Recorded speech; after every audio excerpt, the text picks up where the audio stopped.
नमस्कार दोस्तों, good morning. शिवाय ऑनलाइन क्लासेज में आप सभी का स्वागत है। अब तक अपन दो टॉपिक पढ़ चुके हैं। एक तो आपने भारत का संवैधानिक विकास, संवैधानिक विकास में हमने महत्वपूर्ण प्रावधानों के साथ पढ़ा था कि किस तरह धीरे धीरे ब्रिटिश औपनिवेशिक कालीन भारत में संवैधानिक प्रावधान लागू किए गए थे। उन प्रावधानों से हमने बहुत कुछ सीखा और हम भारतीयों ने एक ऐसा संविधान बनाया जो विश्व के सामने अनुकरणीय उदाहरण प्रस्तुत हुआ। तो दोस्तों, दूसरे टॉपिक की बात करें थे संविधान निर्माण, जो इसकी आज लास्ट क्लास है। संविधान निर्माण की बात करें थे, कल हमने अंतिम समय में ये पढ़ा था कि कुल अनुच्छेद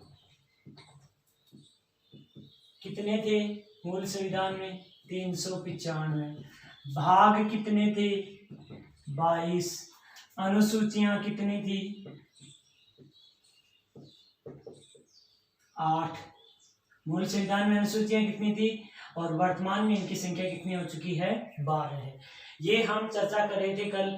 आज अपन चर्चा करते हैं कि जो कल वाला पिछले वीडियो में हमने देखा था कि भारतीय संविधान के महत्वपूर्ण स्रोतों के ऊपर चर्चा कर रहे थे कि कौन कौन से स्रोत किस किस देश से कौन कौन सा प्रावधान ग्रहण किया गया था। दोस्तों, ये जो स्रोत हैं इनसे संबंधित क्वेश्चन जरूर एग्जाम में पूछा जाता है। जैसे मैं आपसे क्वेश्चन पूछ रहा हूँ, नीति निर्देशक तत्व किस देश के संविधान से लिए गए थे, बताओ। कहां से? आयरलैंड से। कहां से लिए गए थे? आयरलैंड से। संविधान संशोधन की प्रक्रिया कहां से ली गई थी? दक्षिणी अफ्रीका से।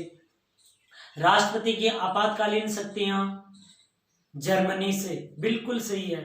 तो ये जो महत्वपूर्ण स्रोत थे उनके ऊपर अपन चर्चा कर रहे थे। जो बचे थे उनमें से देखिए, अगला है आपका कनाडा। अगला है आपका कौन सा? कनाडा। कनाडा से क्या क्या लिया गया? कनाडा से आपका लिया गया, एक तो सबसे पहली और इम्पोर्टेंट बात है, ये है भारत की संघीय संरचना। संघीय संरचना की बात करें, देखो दोस्तों, संघीय व्यवस्था का सबसे अच्छा उदाहरण है संयुक्त राज्य अमेरिका, क्योंकि वहां पर मजबूत संघात्मक व्यवस्था लागू है। लेकिन हमारे देश में ऐसा नहीं है, मजबूत संघात्मक व्यवस्था नहीं है। यहाँ पर केंद्र राज्यों पर हावी रहता है, चाहे वो वित्तीय मामलों में देख लो, चाहे राजनीतिक मामलों में देख लो, चाहे न्यायिक मामलों में देख लीजिए।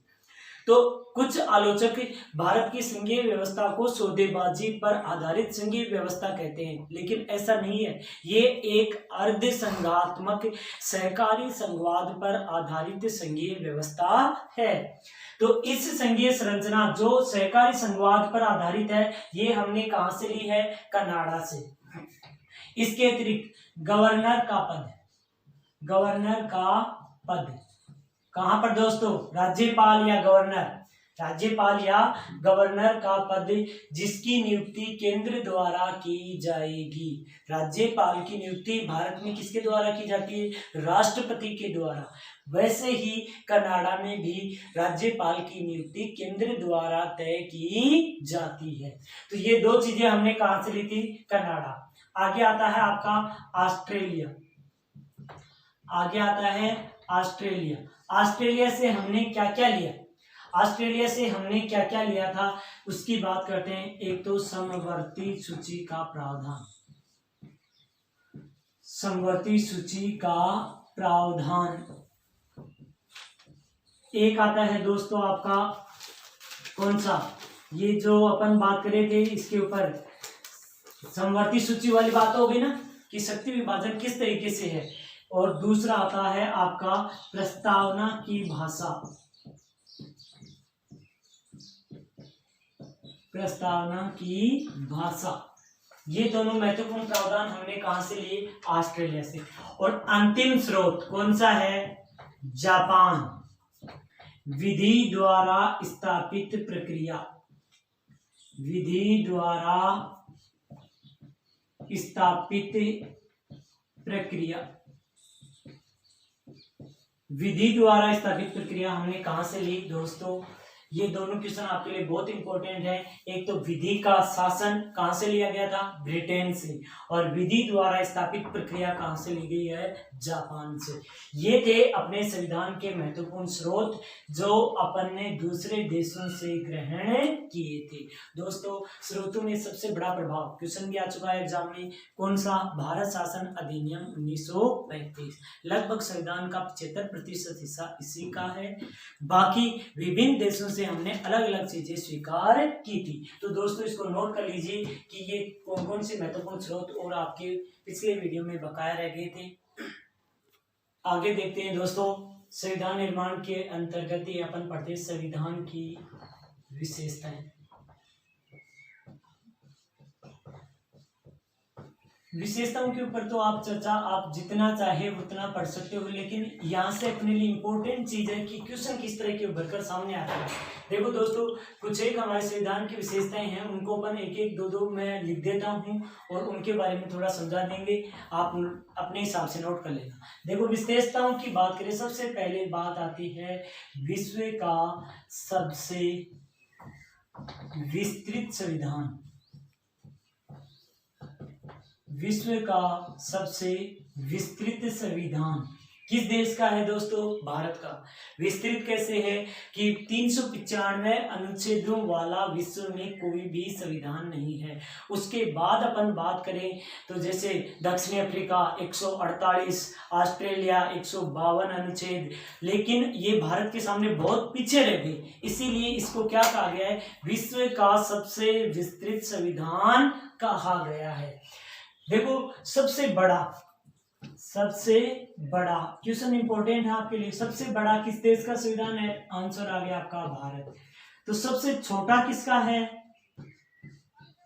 सबसे छोटा किसका है? संयुक्त राज्य अमेरिका। मात्र 7 आर्टिकल्स, कितने? 7 अनुच्छेदों वाला विश्व का सबसे छोटा संविधान किस देश का है? अमेरिका का। ऐसा क्यों है दोस्तों वहां पे?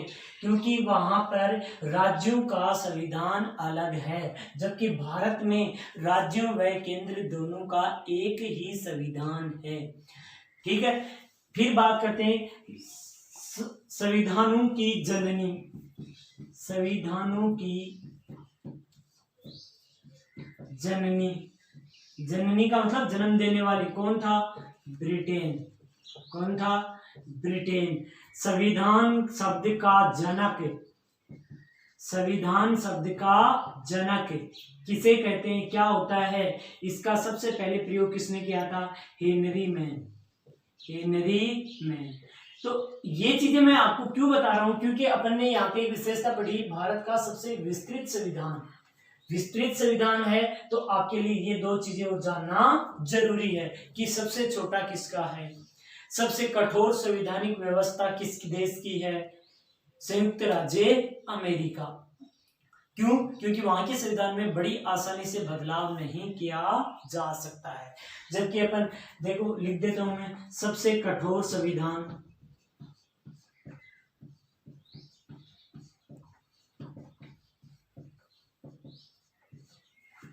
किसका है? संयुक्त राज्य अमेरिका। दोस्तों, कठोर का मतलब कठोर व्यवस्था नहीं, संविधान में बदलाव के आधार, संविधान के स्वरूप में बदलाव के आधार पर सबसे कठोर संविधान किस देश का है? संयुक्त राज्य अमेरिका का। सबसे लचीला किसका है? सबसे लचीला किसका है? बताइए। ब्रिटेन का। ब्रिटेन में जैसे कानून बनाया वैसे ही संविधान में बदलाव किया जा सकता है। सबसे लचीला हो गया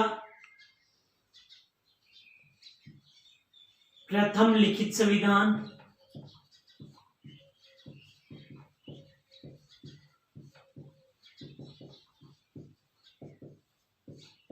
ये भी किसका है? संयुक्त राज्य अमेरिका।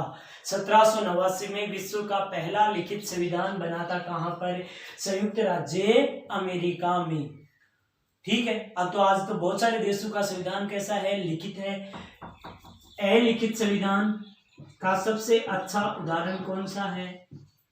अलिखित संविधान का सबसे अच्छा उदाहरण है आपका ब्रिटेन। तो दोस्तों इनमें कंफ्यूज होने की आवश्यकता नहीं है, ये आपके विश्व के विभिन्न संविधानों की प्रकृति के बारे में हम उल्लेख कर रहे थे, तो ये चीजें जाननी जरूरी थी। दूसरी विशेषता की बात करते हैं, लोकतंत्रात्मक गणराज्य। गणराज्य, लोकतंत्रात्मक गणराज्य। गणराज्य शब्द का उल्लेख ये एग्जाम में क्वेश्चन भी आया हुआ दोस्तों।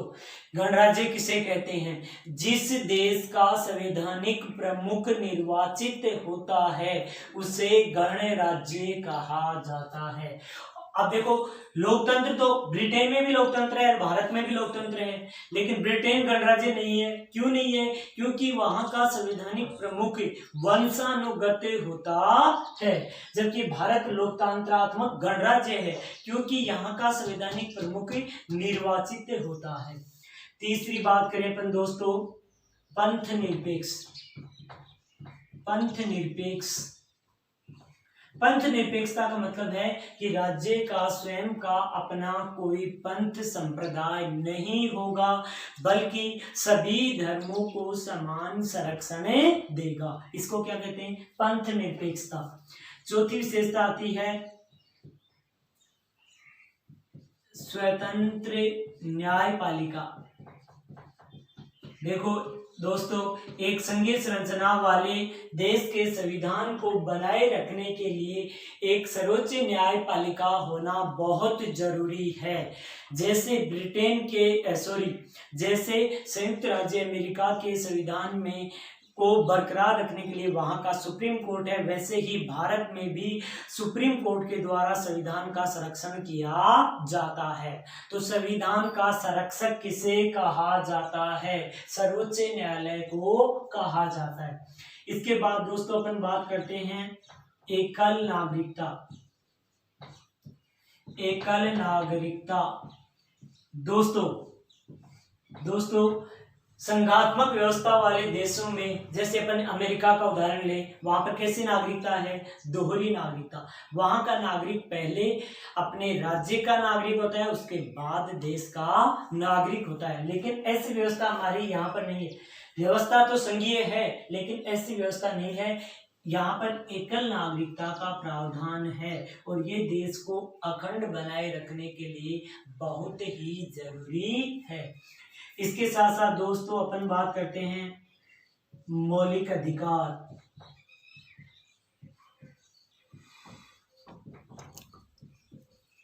प्रत्येक व्यक्ति के प्राकृतिक अधिकारों को संरक्षित करने के लिए हमारे संविधान निर्माताओं ने भाग 3 में मौलिक अधिकारों को स्वीकार किया। ये हमारे जीवन को गरिमापूर्ण बनाते हैं।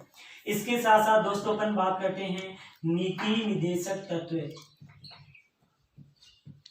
नीति निर्देशक तत्व संविधान के भाग 4 में नीति निर्देशक तत्वों को शामिल किया गया है। नीति निर्देशक तत्व किसे कहते हैं? ये एक ऐसी व्यवस्था उपलब्ध करवाते हैं जो सरकारों को समय समय पर सही दिशा निर्देश जारी करते हैं कि कैसे एक कल्याणकारी राज्य की स्थापना की जा सके। तो दोस्तों ये कुछ इंपॉर्टेंट विशेषताओं के साथ साथ हमारा संविधान निर्माण वाला टॉपिक है वो कंप्लीट हुआ। ओके दोस्तों, नोट कर लो इसको। तो दोस्तों मैंने आपको बताया कि आपके 2 टॉपिक्स क्लियर हो गए, एक तो संवैधानिक विकास और एक संविधान निर्माण। दोस्तों कोई भी चीज अपने आप में कंप्लीट नहीं होती है। आप लोग अधिक से अधिक इन टॉपिक्स को तैयार कीजिए। इनसे संबंधित जो भी आपके मन में कंफ्यूज आता है वो हमसे शेयर करने का प्रयास कीजिए।